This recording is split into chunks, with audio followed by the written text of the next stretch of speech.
আসসালামু আলাইকুম নাহমাদুহু ওয়া নুসাল্লি আলা রাসূলিহিল কারীম আম্মা বা'দ।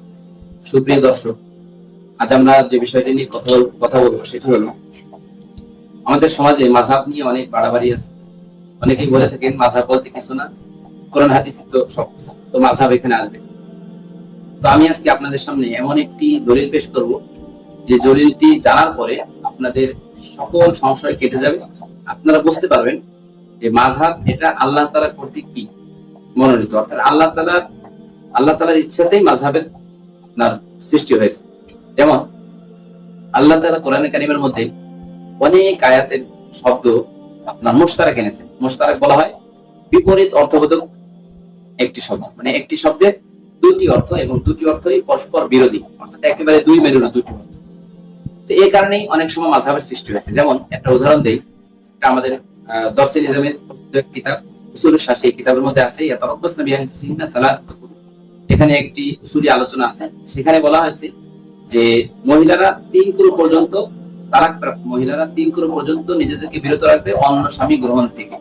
অর্থাৎ 3 কুরু অবস্থান করার পর সে দ্বিতীয় স্বামী, যাকে 3 তালাক দেওয়া হয়েছে, সে আরেকজন চাইলে আরেকজন স্বামী গ্রহণ করতে পারবে। এখন কথা হলো কুরু শব্দের দুটি অর্থ। এটাকে মুশতারাক শব্দ বলা হয়। একটি অর্থ হলো হায়েজ অর্থাৎ মিন্স, দ্বিতীয় অর্থ হলো পবিত্রতা অর্থাৎ তুহুর। অর্থাৎ মহিলাদের যে দুটি অবস্থা থাকে, একটা হায়েজের অবস্থা আর একটা হলো পবিত্রতার অবস্থা। তো এখন আল্লাহ তাআলা এই শব্দটা চয়ন করার কারণে, পুরো শব্দের চয়ন করার কারণে ইমাম শাফি তিনি এক অর্থ নিয়েছেন আর হানাফি মাযহাবের লোক আরেক অর্থ নিয়েছেন। অর্থাৎ শাফি মাযহাবের লোক নিয়েছেন এখানে তুহুর অর্থ, আর হানাফি মাযহাবের লোক নিয়েছেন এখানে হায়েজ অর্থ। তো এখানে কাদের মত সহি বেশি, শক্তিশালী বেশি, সেটা আমার আলোচ্য বিষয় নয়। আমার আলোচ্য বিষয় হলো এই যে দুই মাযহাবের লোক দুটি অর্থ নিলেন, এই কারণে দুইটা মতভেদ তৈরি হলো, ইখতিলাফ তৈরি হলো। তো আল্লাহ তাআলা কি এটা সক্ষম ছিলেন না যে আল্লাহ তাআলা এখানে ইয়াতারাব্বাসনা বিআনফুসিহিন্না সালাসাত আতহার, যে মহিলারা, তালাকপ্রাপ্ত মহিলারা নিজেদেরকে 3 তুহুর পর্যন্ত অর্থাৎ 3 বার পবিত্র অবস্থায় সে বিরত রাখবে, তারপরে নিজেকে বিরত রাখবে, তারপরে অন্য স্বামী গ্রহণ করবে।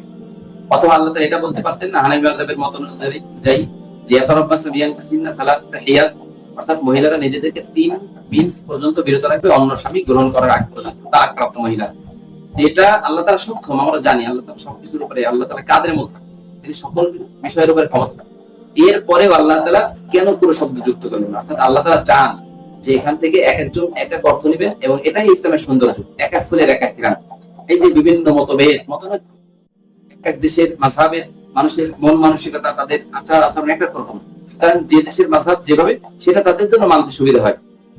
এজন্যই আল্লাহ তাআলা শুধু এই একটা আয়াত না, অনেক আয়াতের মধ্যে আল্লাহ তাআলা মুশতারাক শব্দ ব্যবহার করেছেন, অর্থাৎ পরস্পর বিরোধী অর্থ, একই শব্দ অর্থ ভিন্ন ভিন্ন, তখন এক এক মাযহাবের লোক এক এক অর্থ নিয়েছেন। তো আপনারা অবশ্যই বুঝতে পারছেন বিষয়টি। অর্থাৎ আল্লাহ তাআলার ইচ্ছাতে এই মাযহাবের সৃষ্টি হয়েছে। অর্থাৎ আল্লাহ তাআলা এমন শব্দ চয়ন করেছেন যে শব্দের মাধ্যমে দুটি অর্থ সম্ভাবনা রয়েছে, এবং এক একজন এক এক অর্থ নিতে পারেন। এরপরেও যারা মাযহাবের বিরোধিতা করেন, বলেন মাযহাব এটা আলাদা একটা জিনিস, তাদের মূর্খতা ছাড়া আর কিছুই না, তাদের উসুলের দুর্বলতা আছে, ইলমি দুর্বলতা আছে, তাদেরকে বলবো এই দুর্বলতা কাটান, আপনাদের কাছে সবকিছু স্পষ্ট হয়ে যাবে। আল্লাহ তাআলা আমাদেরকে সঠিক বোঝার তৌফিক দান করুন। ওয়া আখিরু দাওয়ানা আলহামদুলিল্লাহ।